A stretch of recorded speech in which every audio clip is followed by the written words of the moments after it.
Assalamualaikum everyone, this is Shahil. Welcome to IELTS Shahil. Welcome to another new video. আজকে আমি আপনাদের IELTS writing test 1 এর bar chart নিয়ে কথা বলবো এবং একটা স্যাম্পল আনসার লিখে দেখাবো। যে স্যাম্পল আনসার দেখে আপনারা অসংখ্য বার চার্ট লিখতে পারবেন এবং আমি বিলিভ করি আপনারা যদি এভাবে আপনাদের মেইন টেস্টে লিখে আসেন 7 বা 7+ স্কোর পাবেন রাইটিং টেস্ট 1 এ। অনেকেই আমাকে ইউটিউবে কমেন্ট করছেন, পাশাপাশি ইনবক্স করছেন যে ভাইয়া রাইটিং টেস্ট 1 নিয়ে ভিডিও দেন, রাইটিং টেস্ট 1 লিখতে পারি না। সো এর কারণ কি, আমরা হচ্ছে রাইটিং টেস্ট 1 খুব কম প্র্যাকটিস করি বা ভয় পাই। সবাই বেশি বেশি প্র্যাকটিস করি রাইটিং টেস্ট 2, এতে করে আমাদের রাইটিং টেস্ট 1 এ হচ্ছে কি কম স্কোর আসে এবং ওভারঅল রাইটিং এ ব্রেন স্কোর কম আসে। সো আজকের এই ভিডিওটা যদি আপনারা দেখেন সম্পূর্ণ ভিডিও, আশা করি আপনাদের বার চার্ট নিয়ে আর কোনো সমস্যা হবে না। আর আমি চেষ্টা করব আপনাদের রাইটিং টেস্ট 1 এর যে যতগুলো কোয়েশ্চন টাইপ আছে প্রত্যেকটি কোয়েশ্চন টাইপের জন্য এক একটা ভিডিও আপলোড দেওয়ার জন্য। অলরেডি একটা ভিডিও আছে পাই চার্ট নিয়ে আমি করছি এবং এই ভিডিওটা আপলোড দেওয়া আছে আমার ইউটিউব চ্যানেলে। আমি ডিসক্রিপশন বক্সে ওই ভিডিও লিংক দিয়ে দিব। আপনাদের যাদের পাই চার্টের সমস্যা ওইখান থেকে ওই ভিডিও দেখে নেবেন, ইনশাল্লাহ পাই চার্টে কোনো সমস্যা হবে না। সো আমি এখানে একটা বার চার্ট কোয়েশ্চন নিছি, যে বার চার্টটা হচ্ছে আপনার রিসেন্টলি কোনো একটা পরীক্ষায় আসছিল। সো আমি প্রথমে কোয়েশ্চনটা পড়তেছি। The bar chart below shows the number of people employed in 5 types of work on one region of Australia in 2001 and 2008। অর্থাৎ 2001 এবং 2008 সালে অস্ট্রেলিয়ার একটা বিশেষ অঞ্চলে 5টা পেশায় যে ভিন্ন ভিন্ন মানুষ বা মানুষের সংখ্যা কর্মরত আছে সেটা তুলে ধরছে এখানে বার চার্টে। এজ ইউজুয়ালি আমরা সবাই জানি রাইটিং টেস্ট 1 এ হচ্ছে প্রথমে ইন্ট্রোডাকশন লেখা লাগে, তারপর হচ্ছে ওভারঅল, তারপর হচ্ছে বডি প্যারাগ্রাফ 1, তারপর হচ্ছে বডি প্যারাগ্রাফ 2 এবং আপনাকে বলে দেয় যে মিনিমাম হচ্ছে 150 ওয়ার্ড লেখার জন্য আপনার টাস্ক অ্যাচিভমেন্ট করতে হলে। সো আমরা অ্যারাউন্ড 150 টু 160 বা 60+ এরকম ওয়ার্ড লিখবো ইনশাল্লাহ। শুরুতে আমি চলে যাচ্ছি ইন্ট্রোডাকশনে। সো যেহেতু বার চার্ট, সো আমি প্রথমে ডিরেক্টলি আমি লিখবো বার চার্ট, ঠিক আছে, অন্য কিছুই লিখবো না, directly bar chart, the bar chart. Bar চার্টের সাথে আমরা লিখতে পারি ডিসপ্লেস লিখতে পারি অথবা ইলাস্ট্রেটস লিখতে পারি। সো আমি এখানে ইলাস্ট্রেট লিখবো।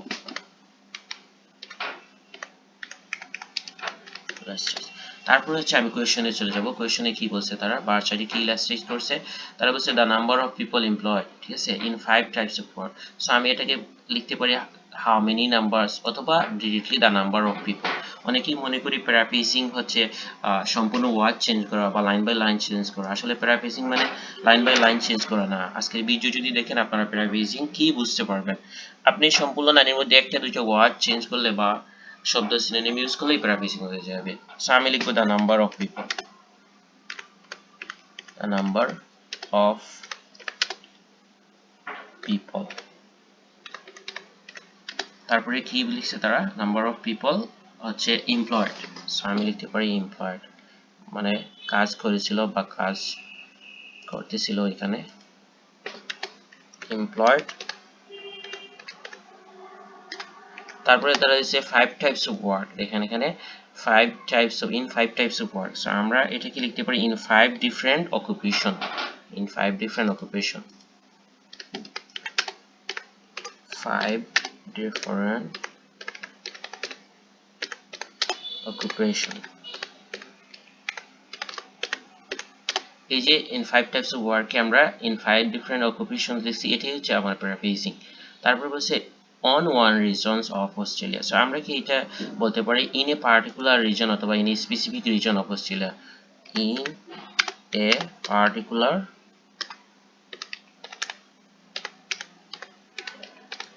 region of Australia। তারপর আমরা টাইম ফেজটা দিয়ে দিব। টাইম ফেজ তারা কি দিছে, ইন 2001 and 2008।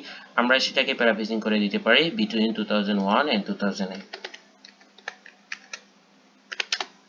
2001 and 2008। এই হচ্ছে আমাদের ইন্ট্রোডাকশন শেষ, ঠিক আছে। সো দেখেন আমি আহামরি কোনো লেক্সিক্যাল ওয়ার্ড ইউজ করি নাই, জাস্ট এটাকে হালকা সিনোনিম ওয়ার্ড এক দুইটা ইউজ করে তারপর আমি ইন্ট্রোডাকশন লিখে ফেলছি। এখন আমি ওভারঅল লিখবো, তারপর আমি প্ল্যানিং এ যাব, বডি 1 এ কি কি লিখবো এবং বডি 2 তে কি কি লিখবো। সো এখানে দেখেন ওভারঅলে সবচেয়ে উল্লেখযোগ্য যে ফিচার্স সেগুলো আপনি ওভারঅল লিখবেন। এখানে উল্লেখযোগ্য ফিচার্স হচ্ছে সেলসে সবচেয়ে বেশি মানুষ কর্মরত আছে, সো আমি ওভারঅলের প্রথম সেন্টেন্স সেটা লিখতে পারি। আর সবচেয়ে কম সংখ্যক মানুষ এমপ্লয়েড আছে হচ্ছে ফার্মিং এ, সো আমি ওভারঅলের দ্বিতীয় সেন্টেন্স এটা লিখতে পারি। সো আমি সেলসে যেহেতু সবচেয়ে বেশি মানুষ কর্মরত আছে, আমি সেলসটাই প্রথমে লিখবো। সো ওভারঅল লিখেই শুরু করবো। অনেকে ইন ব্রিফ, ইন জেনারেল এই সেই লিখে, আমরা ওভারঅল লিখেই শুরু করবো।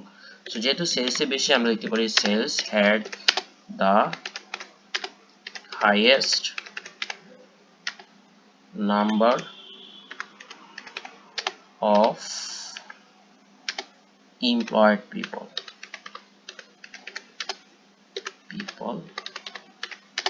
এখানে দেখেন 2000 সালে সবচেয়ে বেশি সংখ্যক কর্মী সেলসে আছে, সো আমরা লিখতে পারি in both years, in both years, full stop. তারপরে দ্বিতীয় সেন্টেন্স আমরা বাই কন্ট্রাস্ট দ্বারা লিখতে পারি, হোয়াইল দিয়ে লিখতে পারি। আমি হোয়াইল দিয়ে লিখবো, হোয়াইল। সবচেয়ে কম সংখ্যক মানুষ হচ্ছে ফার্মিং এ, সো আমি লিখতে পারি ফার্মিং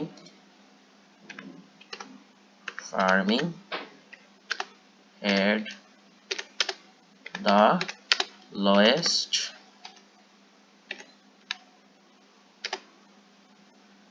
number of employee। আগে লিখছিলাম এমপ্লয়ি প্রিপেয়ার, এখন লিখতে পারি number of employee, number of employee over the 8 ইয়ার। যেহেতু 2001 থেকে হচ্ছে আপনার 2008, সো আমরা লিখতে পারি over the 8 years period, over the 8 year period। both years এর পরিবর্তে আমরা লিখলাম ওভার দ্য 8 year period। এখন আমি চলে যাব কিসে, এখন আমি চলে যাব বডি 1 এবং বডি 2 তে। সো বডি 1 বডি 2 শুরু করার পূর্বে আমি হচ্ছে একটু প্ল্যানিং করে নিব, ঠিক আছে। সো বডি 1 এ কি লিখবো আর বডি 2 তে কি লিখবো। সো এখানে প্ল্যানিং এ দেখেন সেলস সবচেয়ে বেশি, যেহেতু সেলসটা ডেফিনেটলি আমি প্রথমেই লিখবো। সো আরেকটা উল্লেখযোগ্য জিনিস দেখেন 2008 সালে সেলসের সবচেয়ে বেশি 2001 থেকে। তারপর হচ্ছে 2008 সালে আর কোনটা বেশি, কম্পিউটিং এ বেশি, তারপর হচ্ছে নার্সিং এ বেশি। সো আমরা চাইলে সেলস, কম্পিউটিং, নার্সিং এই তিনটা বডি 1 এ এবং অ্যাকাউন্টিং এবং ফার্মিং বডি 2 তে লিখে দিতে পারি। অথবা আপনারা চাইলে প্রথম তিনটা বডি 1 এ, শেষের দুইটা বডি 2 তে।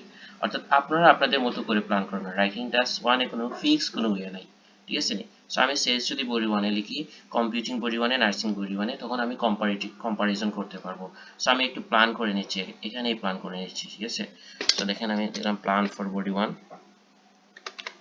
Plan for B1। সো প্রথমে যেহেতু সেলস, আমি সেলসটা লিখলাম।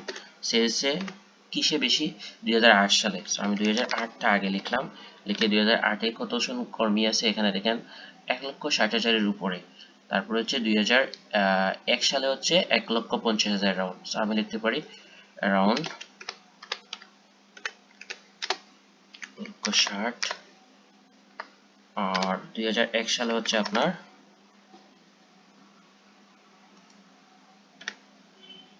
অ্যাবাউট দিতে পারি, অ্যাবাউট 1,50,000 কর্মী।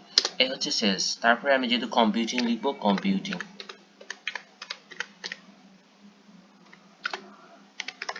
2008 সালে কত আমরা দেখে আসি। 2008 সালে কম্পিউটিং এ আছে অলমোস্ট 80, এটা হচ্ছে অলমোস্ট 60। সো আমি দিতে পারি অলমোস্ট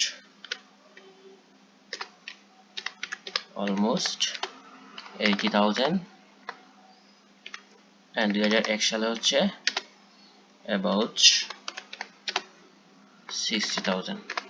তার মানে 2008 সালে হচ্ছে 20,000 কর্মী বেশি আছে 2008 সালের তুলনায়, 2001 সালের তুলনায়। তারপর হচ্ছে আমরা নার্সিং এ এটা হচ্ছে আপনার 60, আর এটা ধরেন 55 বা 50 এরকম হবে। সো আমি দিতে পারি নার্সিং হচ্ছে আপনার 2008 সালে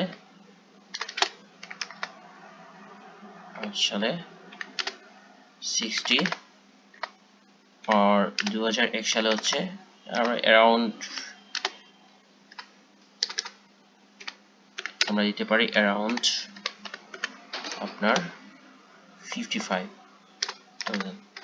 এটা হচ্ছে আমার plan for B1 means body paragraph 1 এর গেল। এখন plan for B2, plan for B2 মানে বডি প্যারাগ্রাফ 2। বডি প্যারাগ্রাফ 2 তে আমরা কি কি লিখতে পারি?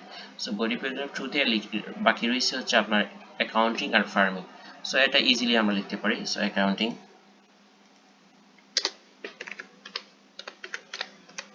অ্যাকাউন্টিংটা হচ্ছে 2001 সালে বেশি। সো আমি 2001 টা আগে লিখবো। 2001 সালে কত 60 এর উপরে আছে। আমরা ধরতে পারি 70 এরকম। এই যে এখানে আছে দেখেন 65 অথবা 70 ধরতে পারি। 70 ধরে নিলাম বা 65 ধরে নিলাম, 70। তারপর হচ্ছে আপনার 2008 সালে হচ্ছে around 60 আছে। দেখি আসি আমরা যে অলমোস্ট 60 দিতে পারি আমরা, অলমোস্ট 60। তারপর হচ্ছে ফাইনালি রয়েছে ফার্মিং। নার্সিংটা আমরা বর্তমানে লিখে বলছি ফার্মিংটা সেম 2001 সালে একটু বেশি। 2001 সালে ছিল আপনার 2001 সালে হচ্ছে 20 এর উপরে, ধরেন 30, আর ওটা হচ্ছে 20 এর নিচে।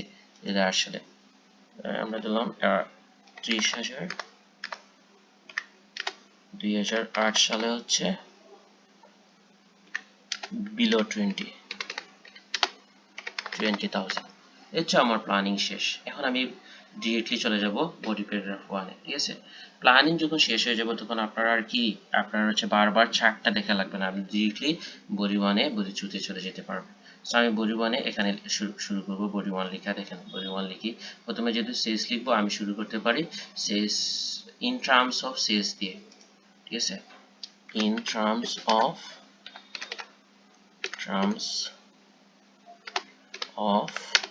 Sales.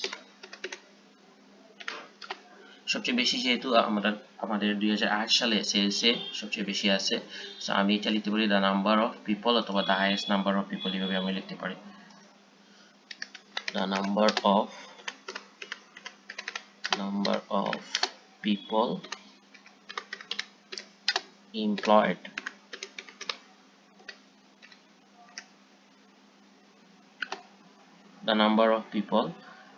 employed was higher।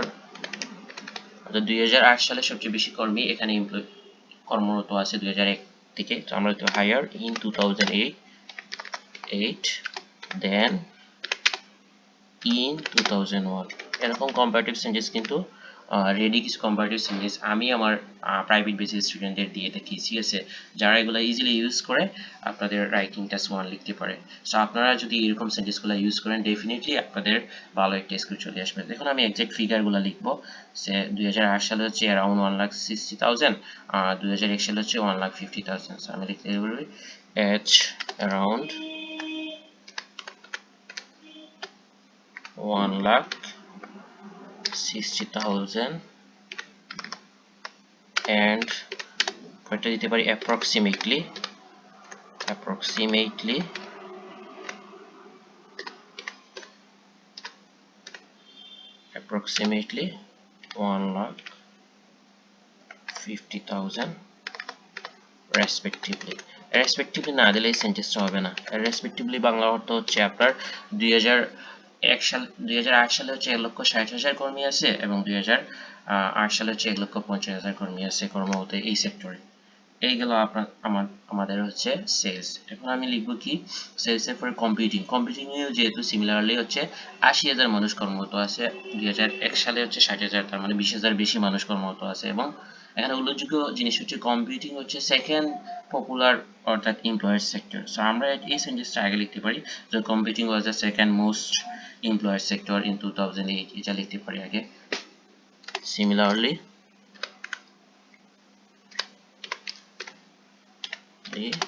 Computing একটা সুন্দর লিঙ্কার্স বা discourse markers.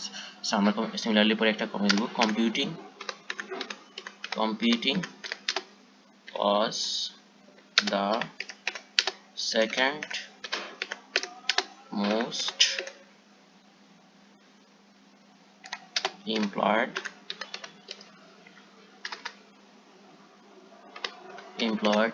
sector in 2008.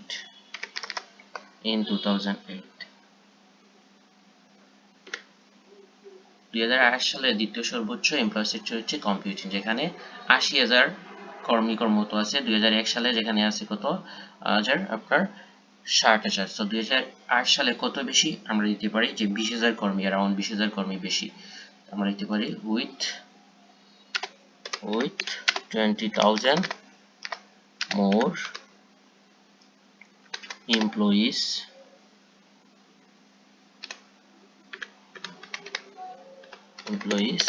than in 2001। 2001 সাল থেকে আপনার 2008 সালে 20,000 বেশি কর্মী এই সেক্টরে কর্মরত আছে। সো এখন আবার রয়েছে আমার লাস্ট বডি 1 এর জন্য নার্সিং। সো আমরা একটা নার্সিং যেহেতু ভিন্ন একটা পেশা, আমরা একটা বিপরীত কোনো ওয়ার্ড লিখতে পারি, যেমন হাউএভার বা ইন কন্ট্রাস্ট এরকম। সো আমরা লিখতে পারি ইন কন্ট্রাস্ট লিখে একটা কমা দেব। সো ইন কন্ট্রাস্ট লেখার পরে আমি দেখবো এখানে নার্সিং এ হচ্ছে 2008 সালে 60,000 আর 2001 সালে 55,000, ঠিক আছে, কর্মী কর্মরত আছে। এই দুইটা ফিগারই মূলত আপনার 60,000 মিনস এক্সাক্ট 60,000, এক্সাক্ট 60,000, হ্যাঁ অলমোস্ট বা এক্সাক্ট 60,000, এটা হচ্ছে 55,000। দুইটা ফিগারই ধরেন 50 থেকে 60 এর মধ্যে আছে। সো আমরা লিখতে পারি এটা এমপ্লয়মেন্ট ইন নার্সিং, এভাবে লিখতে পারি এমপ্লয়মেন্ট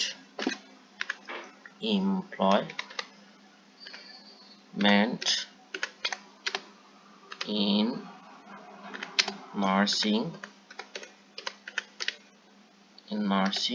remained between 50,000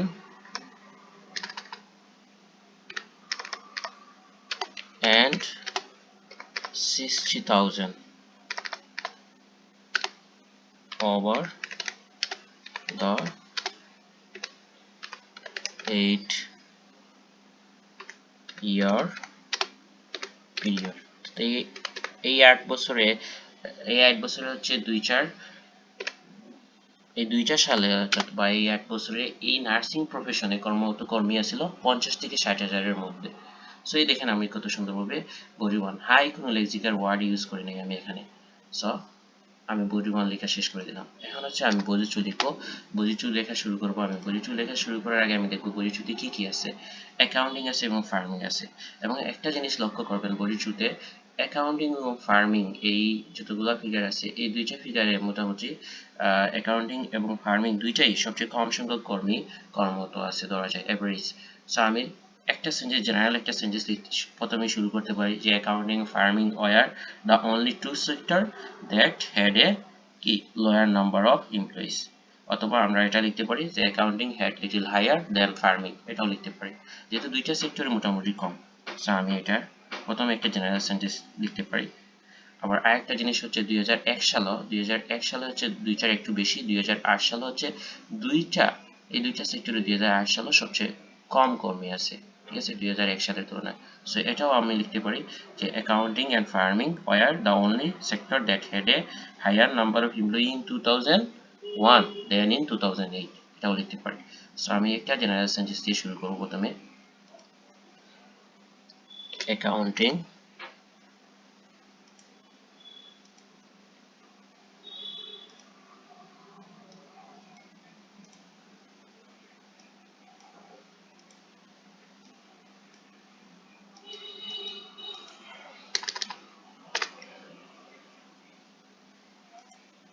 এখানে লিখে দিই আমি তাহলে accounting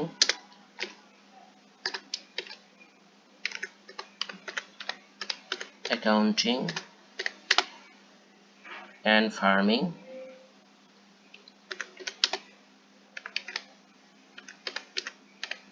were the only sectors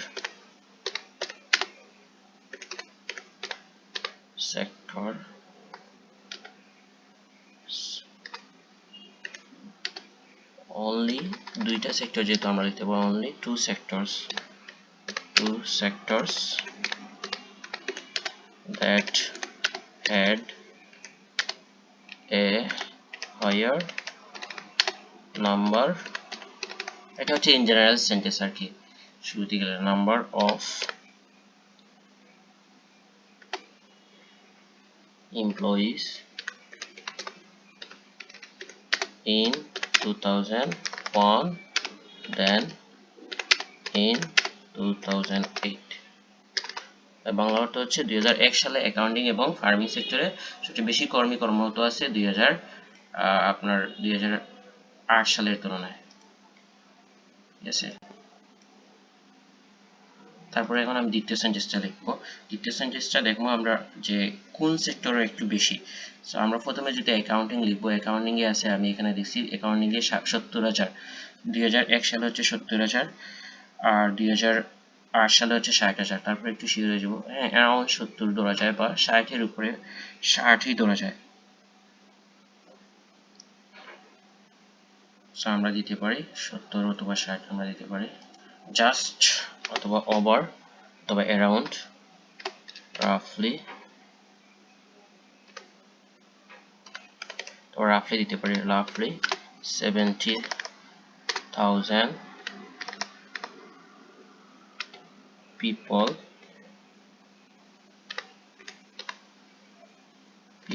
were employed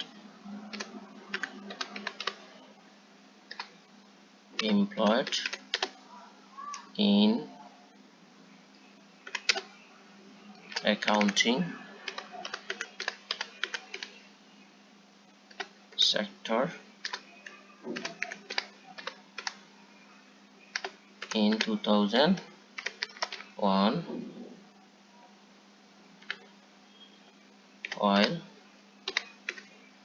the figure or comparative দিচ্ছি যে এই ফিগারটা 2008 সালে কত আছে, the figure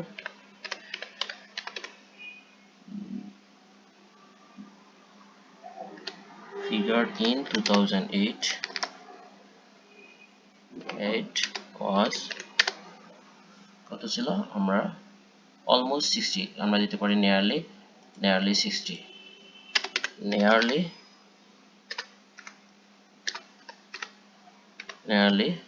60,000। এই তো আমার শেষ এটা। এখন আমি লাস্ট সেন্টেন্সটা লিখবো। লাস্ট সেন্টেন্স কি, আমি দিতে পারি ফাইনালি কি আছে, ফার্মিং দেখেন ফার্মিং এর সবচেয়ে কম সংখ্যক কর্মী আছে, সো আমি দিতে পারি finally farming was the sector with the fewest employee, সবচেয়ে কম সংখ্যক কর্মী দেখেন যে ফার্মিং এ আছে কর্মরত, সো আমরা দিতে পারি ফাইনালি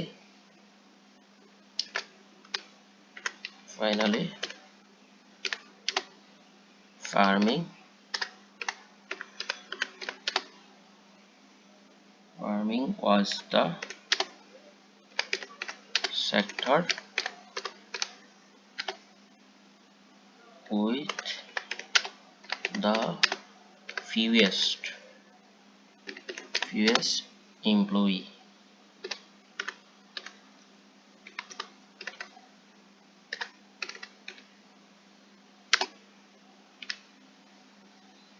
সবচেয়ে কম সংখ্যক কর্মী হচ্ছে ফার্মিংও আছে, যদিও দেখেন এখানে যদিও আপনার 2001 সালে একটু বেশি, সো আমরা একটু বেশি দিতে পারি যে 2001 সালে যদিও বেশি, কত বেশি আছে এখানে আমরা লিখছি 2001 সালে 30,000 আর এখানে হচ্ছে 20,000, সো আমরা দিতে পারি অল দ অথবা ইভেন দ, চাইলে কি অল দ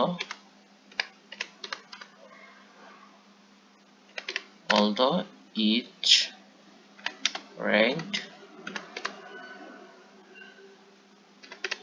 slightly higher, আমরা দিতে পারি slightly higher in 2001 compare